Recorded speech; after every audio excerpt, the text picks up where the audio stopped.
Women should remain silent in the churches. They are not allowed to speak, but must be in submission, as the law says. If they want to inquire about something, they should ask their own husbands at home. For it is disgraceful for a woman to speak in the church. Samuel said to Saul, I am the one the Lord sent to anoint you king over his people Israel. So listen now to the message from the Lord. This is what the Lord Almighty says. I will punish the Amalekites.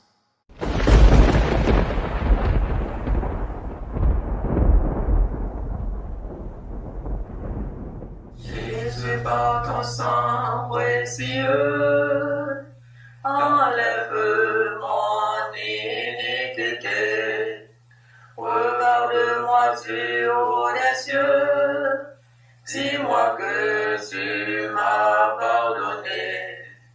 J'ai longtemps erré cœur rebelle, mais j'entends ta voix qui m'appelle. Au pied de ta croix maintenant, tout confus, brisé, je me rends. Blanc, blanc, plus blanc que neige,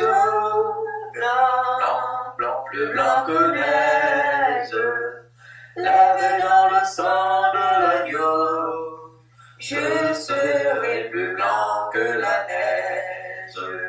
Now go, attack the Amalekites, and totally destroy all that belongs to them. Do not spare them. Put to death men and women, children and infants, cattle and sheep, camels and donkeys. 1 Samuel 15.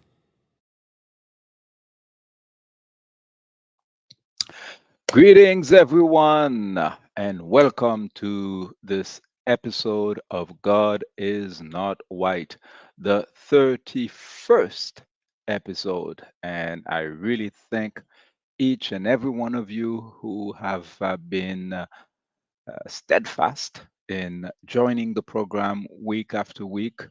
And we thank you when you share, when you subscribe, when you send the YouTube link to someone you know who is not as comfortable or savvy on the internet as you might be.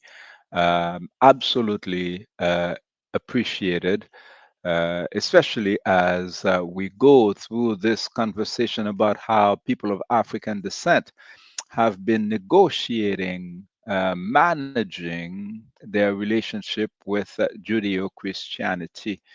My name is Jafre Kaiti, and I greet you from Ottawa, Gatineau, the capital of Canada. And this program, as you will notice, week after week, has a specific focus on matters that touch people of African descent in general, but every now and again we speak about current events having to do with Haiti, as this is the particular viewpoint from which we speak. And so tonight it is the 6th of August 2025. There are plenty of things happening of importance around the world. However, we are going to spend the next few minutes focusing on some of them where we think we can bring some value for your own analysis and thinking. The title of the presentation this evening is The White Man's Burden. Kipling was not alone, neither is Trump. Indeed, we are referring to Donald Trump, the current president of the United States, who probably prefers that people refer to him as the emperor.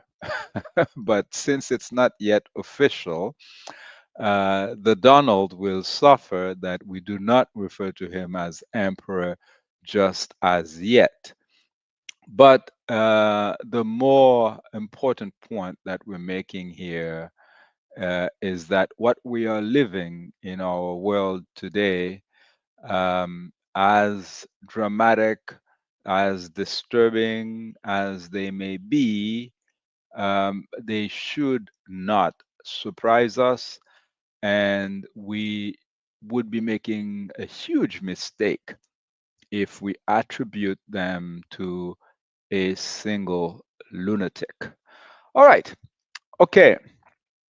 In the previous weeks, we covered a number of topics. We gave you our own understanding of God, as this set of presentation of episodes is from inspired from my by my book published in 2000, 25 years ago, Vive Bon Dieu à bas religion in Haitian Creole, translated word for word, Praise God Down with Religion, in which we discuss the arrogance of a set of humanity that decided to describe, God to their liking, and basically giving God all the attributes that they have.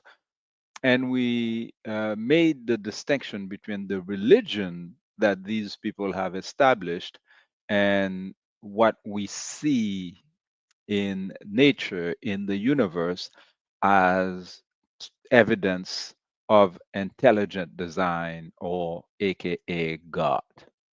In any case, we spoke about the history of how people of African descent made connection, or really the clash that happened between Judeo-Christian European culture and that of other people, in particular people of Africa, in Africa, and also once they've been kidnapped and displaced, dispossessed, and taken in the Americas and in other lands. So we spoke about, this negotiation of worshiping under the people's invented God, and trying to make it palatable through adjustments, such as the invention of Black Jesus, for instance, um, liberation theology, and other means to try to make the thing work. And we spoke about some of the limitations of such strategies of coping. And so last week we spoke about uh, how white Christian nationalism um, influences the actions of the Immigration and Customs Enforcement Agency, or ICE, in the United States in our current time. And how, from our perspective, white Christian nationalism and ICE represent real threats to freedom and peace for people who are living in the United States, but also beyond, because it's leading to destabilization of other uh, societies and peoples. Tonight, in this focus on the theme of the white man's burden, we are going to have three moments. One, when we look at Rudyard Kipling's poem, The White Man's Burden.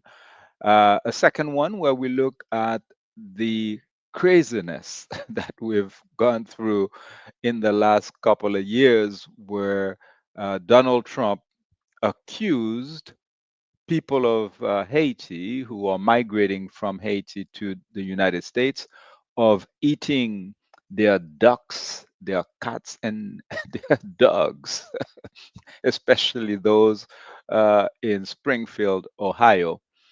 And the final segment, um, why don't Victoria Mboko and Naomi Osaka represent the flags of the Congo and Haiti, is an opportunity for us to think beyond what is, um, about what can be, what should have been, what still can become a bright future for our humanity. And so, if you are ready, I am more than ready. Yes, Rudyard Kipling published his poem in 1899, and it was fitting for its people uh, around that time. I'm careful not to say it was fitting for the time because I am pretty sure that the whole of humanity, the majority of people, took objection to what Rudyard Kipling considered to be cute. But for the people from whom and for whom he was speaking, they found him very brilliant, intelligent, and articulate. The white man said, "Take up the white man's burden, send forth the best ye breed. Go bind your sons to exile, to serve your captives' need, to wait in heavy harness on fluttered folk and wild. Your new caught sullen peoples, half devil and half child." This is one of the paragraphs, and of course, you can read the whole thing online on Wikipedia. A second one that we are reading here, it's not in order. "Take up the white man's burden and reap his old reward, the blame of those ye better, the hate of those ye guard, the cry of hosts ye humor. Ah, slowly toward the light. Why brought ye us from bondage, our loved Egyptian night?" And of course, you can see the illustration from the Journal of Detroit, for instance, the journal in Detroit, where the valiant white man is carrying the savage African, up. But, you know, uh, they're already telling the white man, you might reap an old reward, the blame of those ye better, the hate of those ye guard. Yeah. Instead of being grateful for the white man carrying all this burden on his shoulder, well, these savages are going to surely blame the white man. And Rudyard Kipling was never blamed. Um, his society applauded him. And it made sense that they applauded him because he was speaking and he was justifying a collective crime. And for this collective crime, there is no limitation of, mental gymnastics that they will not undergo to make it make sense to them and to their children. And just like Rudyard Kipling was publishing such nonsense in 1899, earlier in the so-called siècle des Lumières, okay, the Enlightenment, well, you had the French who were printing as ridiculous and as narcissistic, stupid verses, whether it is Colbert who penned the Black Code, whether it is Montesquieu and some other people tried later on to say, no, you didn't understand, you cannot take it to the first degree. What he really meant, crap. He meant what exactly he wrote. It wasn't that deep. The fact is, white supremacy was never marginal. It's a collective crime that the people who benefited from it to this day have difficulty coming to terms with the true reflection that they see of themselves in the mirror. And as I've often said, the problem with Haiti is that it is a mirror that refuses to lie. Because when they look at Haiti, they see who they really are. Yes, and Haiti, like much of the African continent today, is an international crime scene. However, you have men and women of character who are standing up, not begging for, recognition of their humanity, but standing up to demand reparations. Long overdue, but reparations. Okay, I use this slide, which is actually an excerpt from episode 17, whose title was All the Misery of the World, which was aired on April 16th. And to illustrate that what we're talking about is not something that is way over in the past and that has nothing to do with what's happening today. And so I illustrate with this cartoon of Tintin au Congo and the current prince who sits at Buckingham Palace still on the shoulders of Africans. Projection of victimhood and fake benevolence.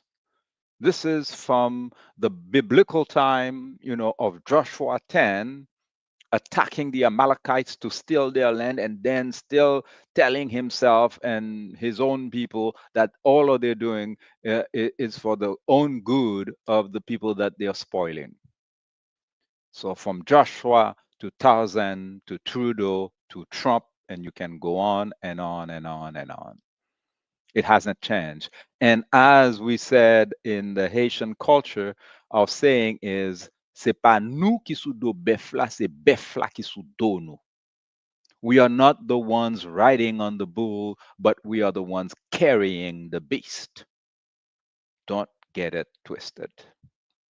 And so I use the second slide, which is an excerpt from our episode 3, titled So God Has a Chosen People, which was aired on January the 8th. I encourage you to go on jafrikaiti.com and you will see all of these episodes since we started this program on December 25th, 2024. I use this slide to illustrate the fact that no, white supremacist folly and stupidity did not only affect white people, so-called white people, that is the pink skinned folks who called themselves white. No, they are not the only ones who are affected by the sickness. Very dark skinned people have been inflicted and have internalized the oppression and have taken up the same language as the butchers of their people. And to illustrate, I often use this quote from a so called Black American pastor, Earl Carter. I am glad the ships came. No, not the love boat. Okay, the Jesus of Lubeck and all of these other slave ships that kidnapped Africans from the west coast of Africa and also some on the west and on the east and different parts of even southern Africa. Okay, and took them to the Americas as enslaved individuals. So Earl Carter is referring to those ships. And he says, I am glad the ships came. If the ships had not come, we might still be in the jungle. God loved me too much to leave me over there. God has brought you out. So this is a black man praising the enslavers. And so you can understand that the poetry that Rudyard Kipling was putting out in 1899 wasn't meant only to contaminate the brain cells of fellow whites in the United States or in England or whatever. No, it was understood that this venom that they were spewing was going to contaminate several generations, and including Earl Carter and many of his folks who are going to accept the concept that there is a so-called God, who is of course white, who is in heaven, and in order for that God to save its black children, well, he sent his white children to go and enslave them and bring them white Jesus. And this fool is still saying this in 2025 in this thing called the 700 Club. And that's why we've said that um, there are no two ways, brothers and sisters. We cannot tiptoe around this nonsense and, use careful language. We've been careful way too long. It is time for us to get out of our comfort zone and to call the nonsense out so that we can spare the next generation some of the trauma. And so, again, Donald Trump, um, in the latest rounds, it's about the dogs, the ducks, and the cats. And another characteristic of white supremacist folly is that it doesn't, embarrass itself with, focusing on verifying if what they're saying is true or not. That doesn't matter. Truth doesn't matter.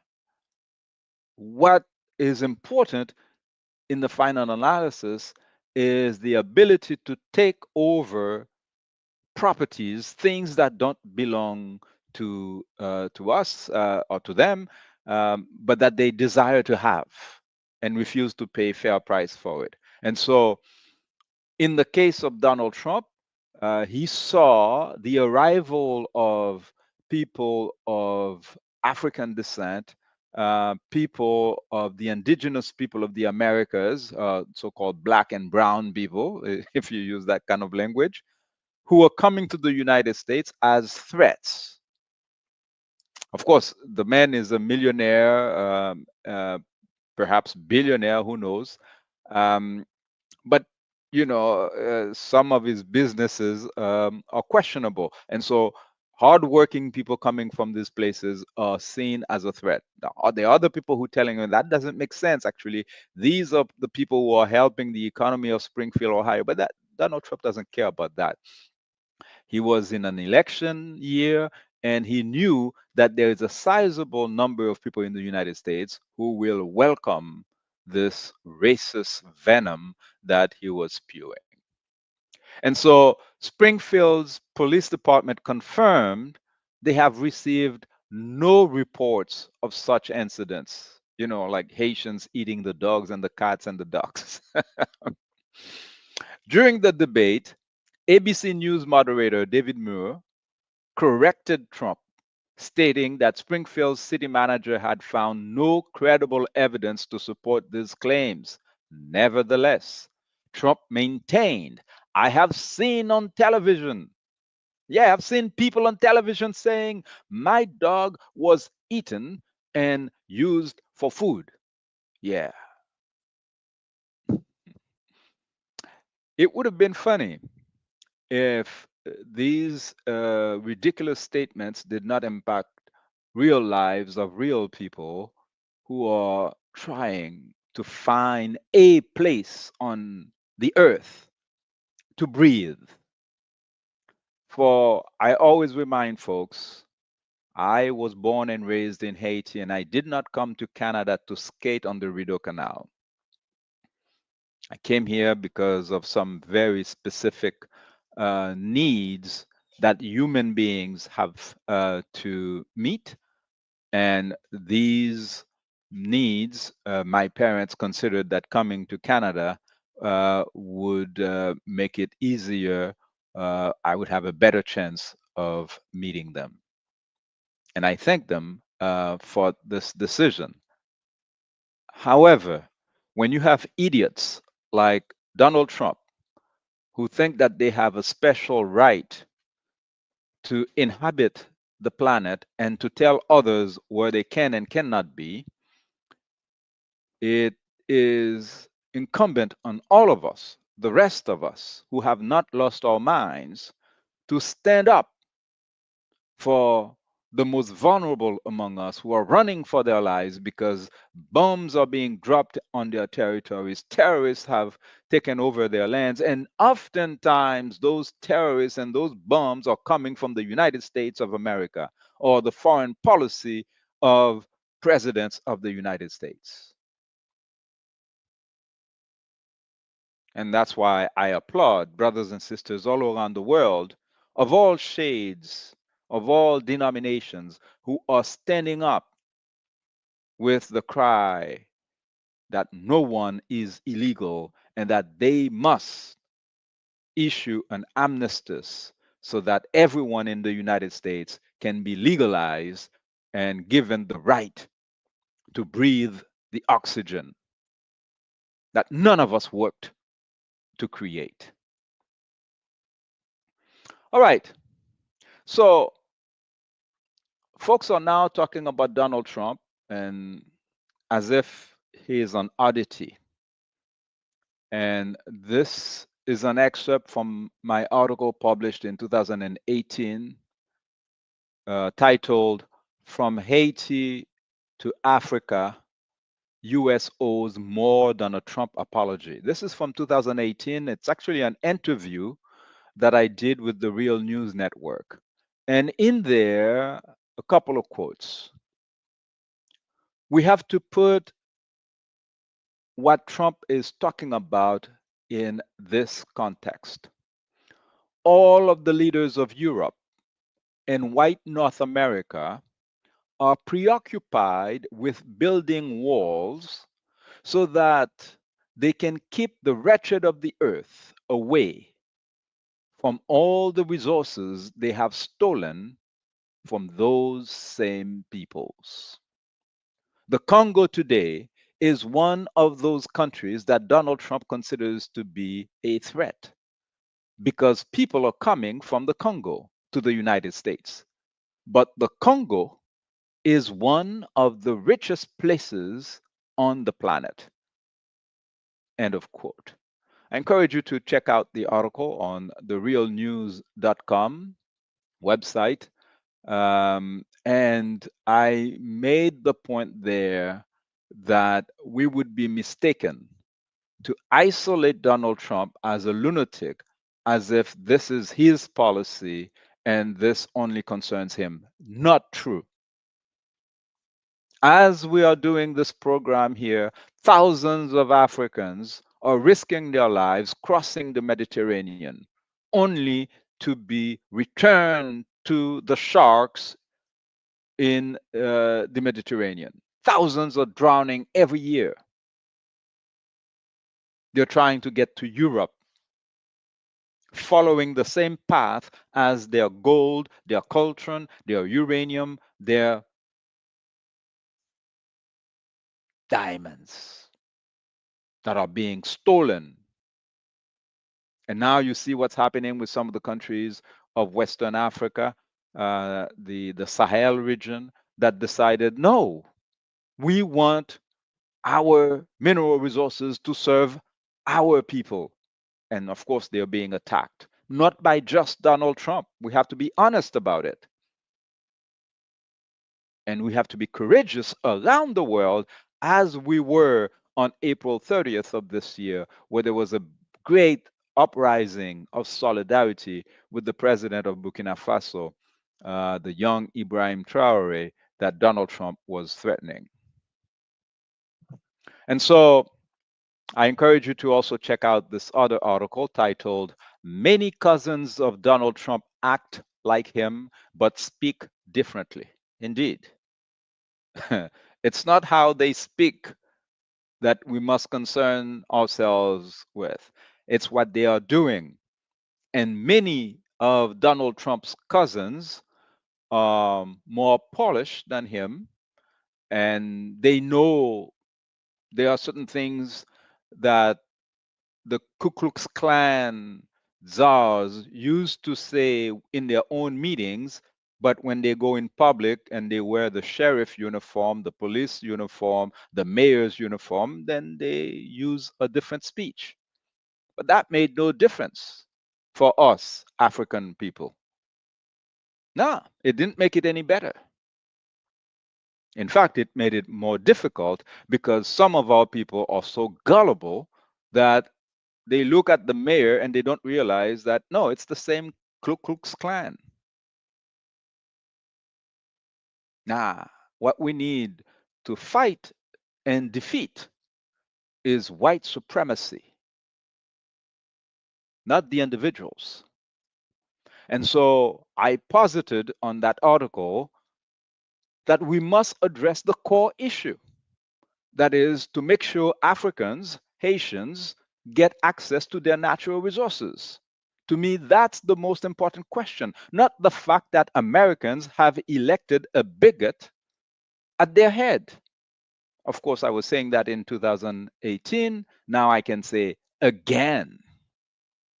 And every time I say that, I need to remind folks that no, there is no evidence that it was the Chinese who infiltrated the electoral system in the United States and tricked the Americans into putting this fool in the White House, or the I don't know, the Ethiopians, or the Russians, or I don't know. No, no one did that to them.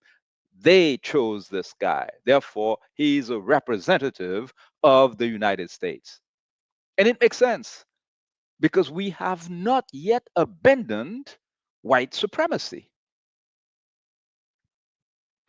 Okay, so the third part of our analysis, building on the second, starts with this question: why don't Victoria Mboko and Naomi Osaka represent the flags of Congo and Haiti?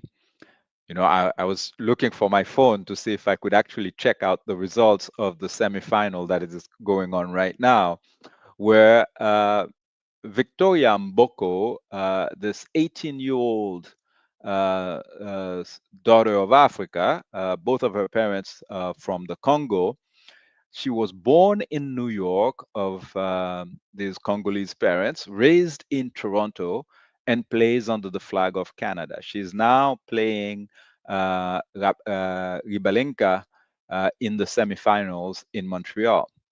And if she would win, already she's like, this is historical. We've never had a Canadian reach that far. Okay, the semifinals of the women's singles.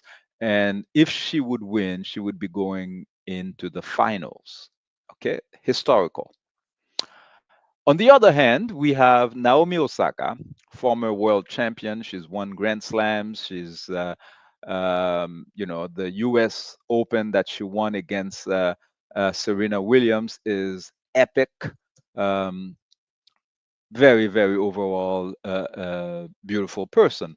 But Naomi Osaka was born in New York, just like Victoria Mboko. She's a little bit older. She's 27, whereas Victoria Mboko is 18. Born of parents from Haiti and Japan. As you can see here, the father, Francois Léonard, is from Haiti, and Mary Osaka, her mother, is not Mary. Mary is her sister.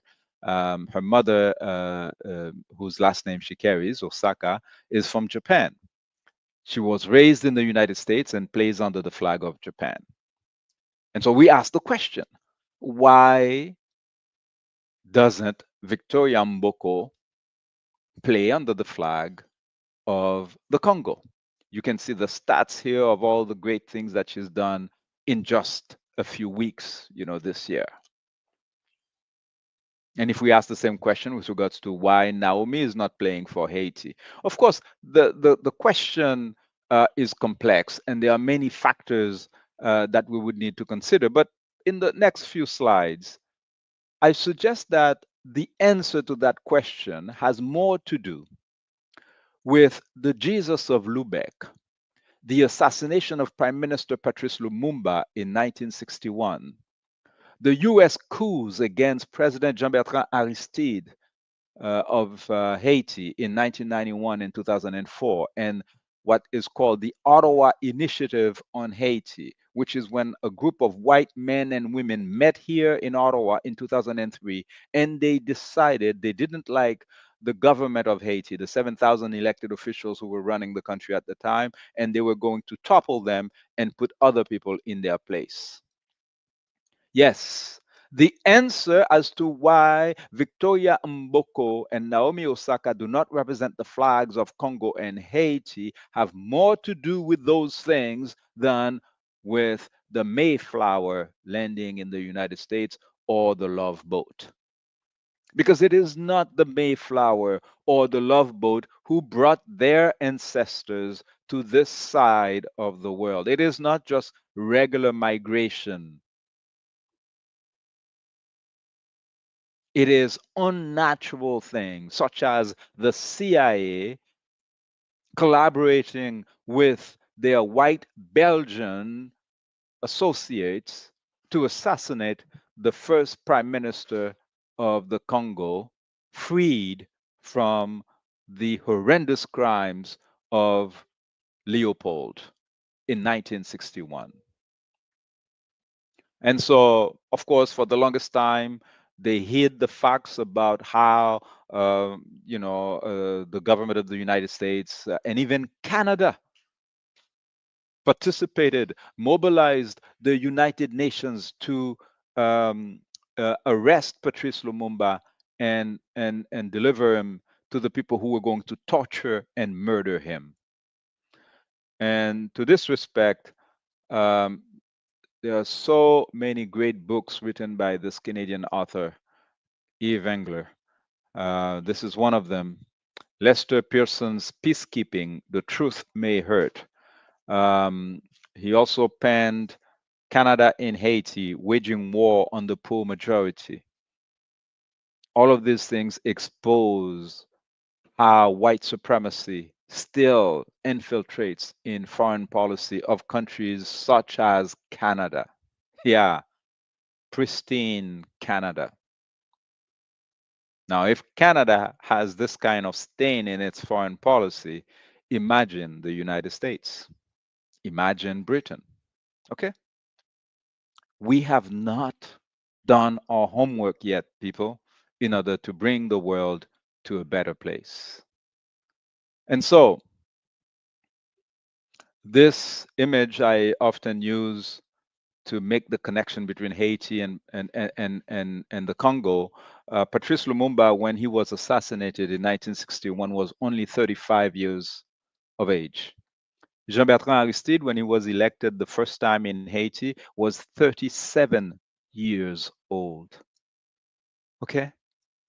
Every time we plant a seed, they say kill it before it grows. So it's not that the people of Africa, of the impoverished world, Latin America, had not produced the good leaders that they need. It's every time that they produce these leaders, you sabotage them, you kidnap them, you murder them. And when I say you, I'm talking about the white supremacist cabal using policy, using power of the state, like the CIA agencies, to conduct these crimes against humanity. And so President Aristide demanded reparations because reparations are long overdue.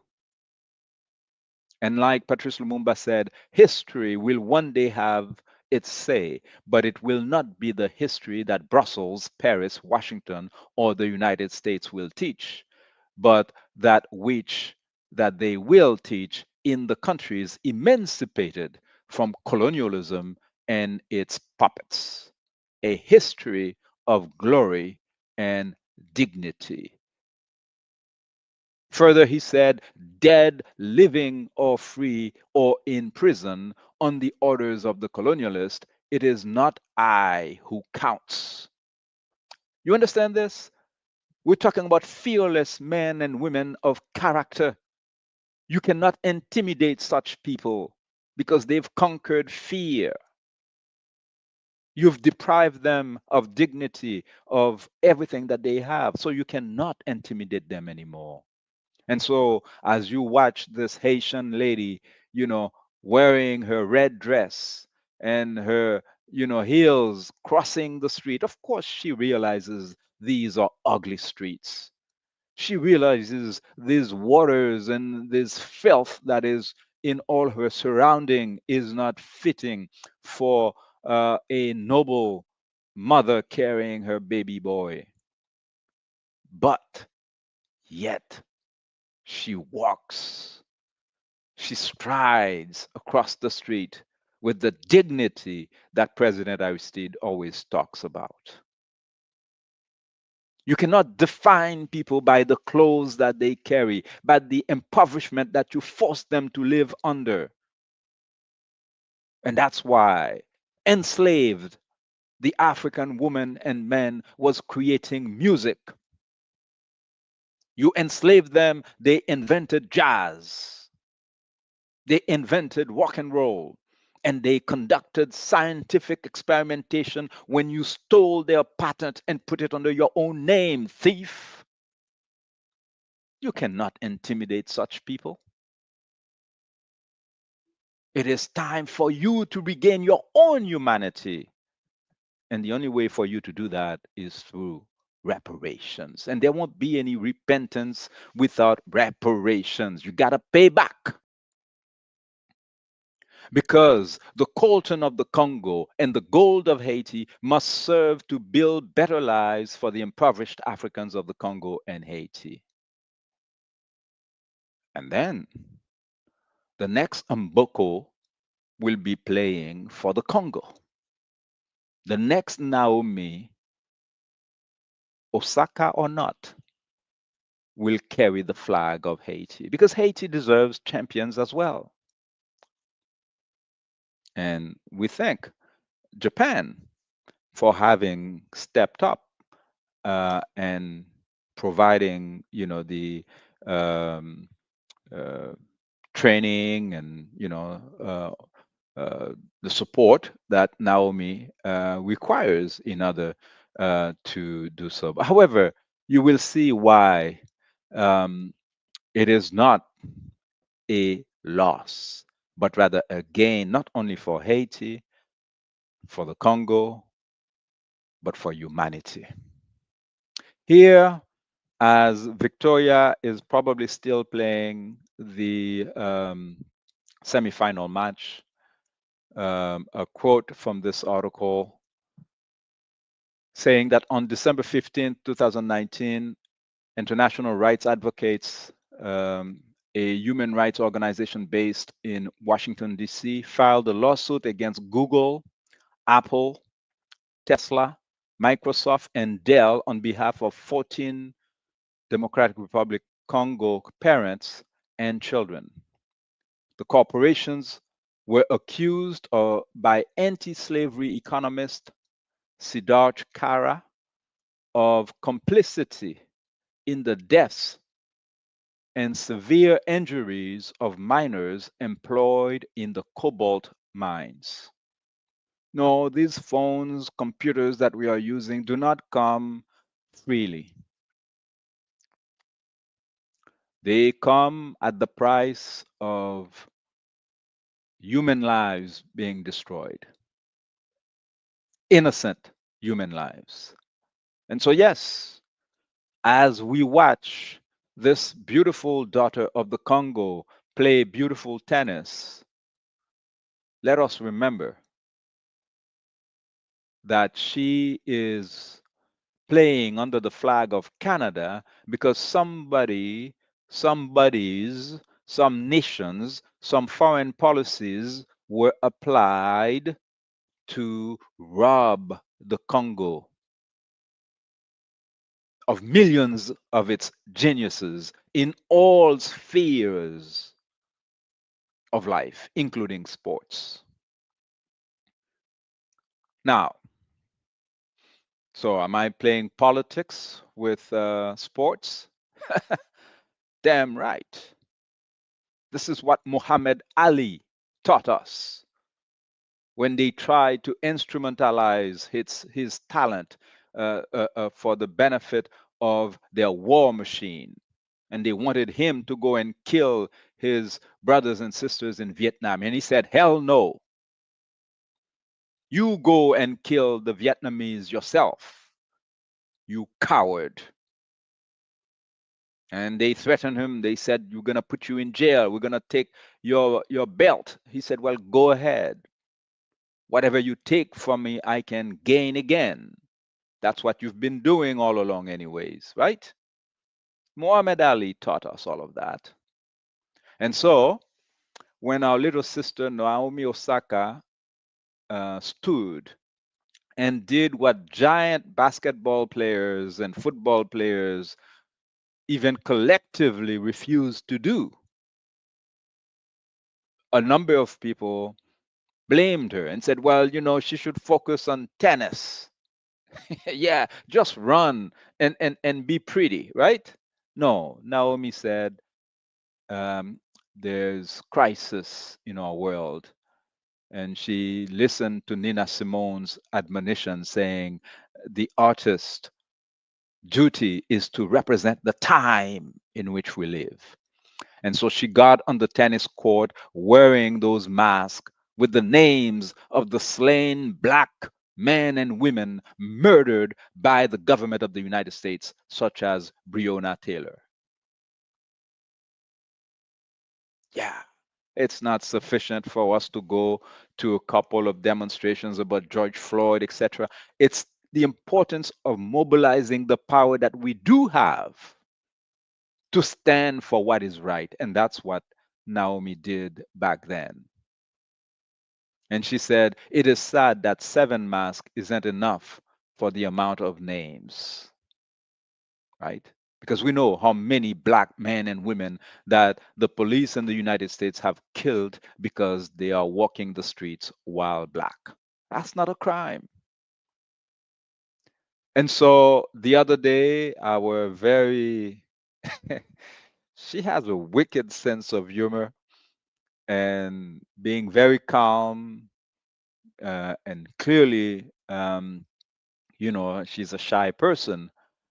But when it comes time to make a statement, she carries her own cross. And here we are reading tennis champion Naomi Osaka sparked a wave of online support with her robust response to a viral tweet referencing a French lawmaker's call for the US to return the Statue of Liberty. Osaka, who is of Haitian and Japanese heritage, weighed in with a pointed message. Since we're trying to repossess things, can Haiti get their money back? I could hear her voice stating this on Twitter. Her tweet quickly gained traction, amassing over 1.9 million views, 13,000 retweets, and 68,000 likes, as many echoed her call for Haiti to receive reparations. Osaka's message references the staggering independence debt, quote unquote, imposed on Haiti by France in 1825. The newly freed nation was forced to pay 150 million francs, equivalent to $115 billion in 2022 money, as estimated by the New York Times in her article in that year.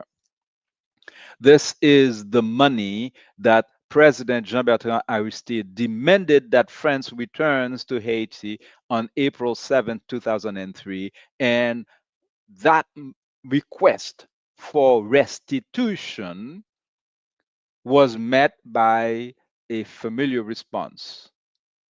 The French called their white cousins in Canada and in the United States, and they staged a coup. They kidnapped the president and his wife and dumped him in the Central African Republic, where they kept him for 7 years. That's barbaric. This is not foreign policy. This is crimes against humanity, because when you conduct a coup like that in a country like that, you set the country back 50 years. You think I am exaggerating? Where is the Congo today? The killing of Lumumba was in 1961. We are in 2025. Where is the Congo today? The coup in Haiti was in 2004. There were 7,000 elected officials then. Today there is zero. No, coups are not jokes. And no, it doesn't mean that, okay, because we are stating those facts about the role that the white supremacist criminals have played, that meant that, there's no blame to assign to the Africans of the Congo in the 60s or to the Haitians in 2004. It's not either or. It's not like, okay, well, if you are blaming the Europeans and the whites for the crimes that they're committing, then you are saying that all of the Africans of Haiti are angels. Like, what kind of thinking is that? You're not stupid, I'm not stupid. So we know that this is not how it works, right? There are criminals in Haiti, there are criminals in the United States, there are criminals in Canada. But like I said earlier, the fool who is currently president of the United States was not imposed on the people of the United States by the ambassadors of Ethiopia, of China, of Russia, and Bangladesh. They chose this fool. And so the Haitians must have the ability to choose their own leader, even if you don't like their choice. We don't like your choice, but it's your choice, even when it affects us directly. And so we're not talking about rocket science here. And I don't have any patience for people who are pretending that it's complex and that you need to nuance. I don't have time for this cowardice that you are suggesting. We must end neocolonial violence so that all children of Earth can play happily and people migrate for pleasure and discovery rather than fear of genocide. The president that the white supremacist forces stopped from even completing a single mandate in Haiti, Dr. Jean-Bertrand Aristide, returned in 2011. And since his return, with the help of black men and women of character like Danny Glover, like Congresswoman Maxine Waters, did a number of fundraisings, reopened his university, and since 2008, every month of March graduates 400, 500 professionals, nurses, doctors, architects, agronomists. These are the crimes against humanity that you were trying to save Haitians from? Well, stop saving us. Get over your own business. Forget about your so called white men burden.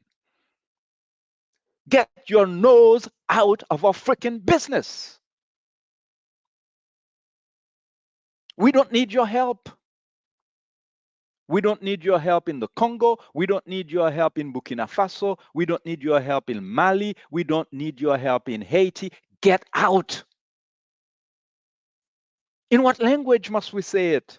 We've said it in Haitian Creole. We've said it in Kiswahili. We've said it in Lingala. We've said it in your English with your accent. We've said it in your French with your accent. Get out. Let us breathe.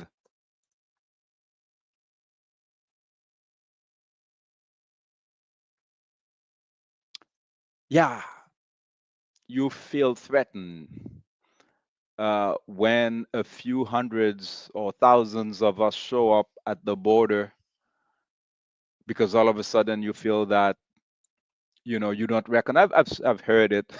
Co-workers from friends who used to lament, "Oh, I don't recognize Paris anymore. When I'm walking the street of Paris, I don't recognize London." Well, you don't want to see us in London and Paris or Ottawa?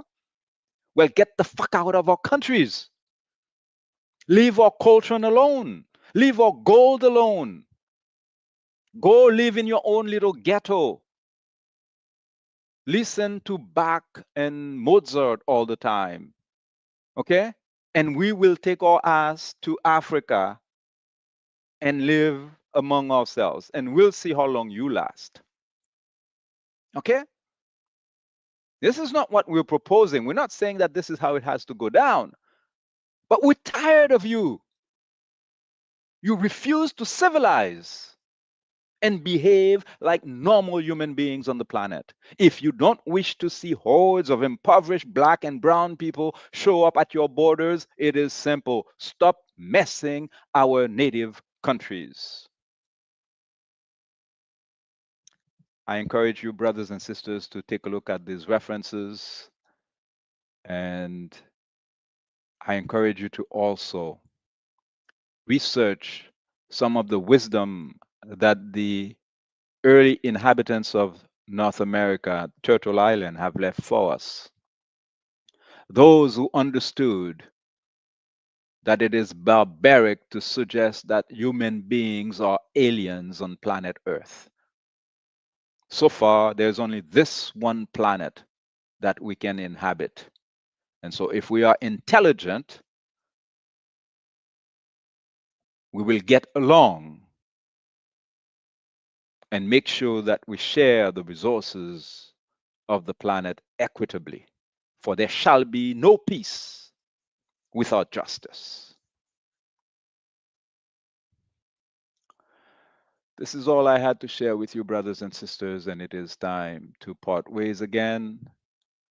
And I wish you courage to do the right thing so that the world we leave to our children may be better than the one we inherited from our predecessors.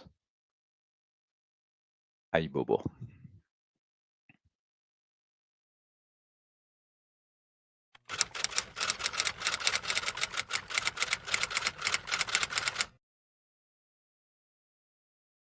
Women should remain silent in the churches.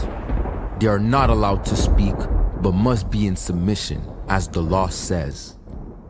If they want to inquire about something, they should ask their own husbands at home. For it is disgraceful for a woman to speak in the church. Samuel said to Saul, I am the one the Lord sent to anoint you king over his people Israel. So listen now to the message from the Lord. This is what the Lord Almighty says. I will punish the Amalekites.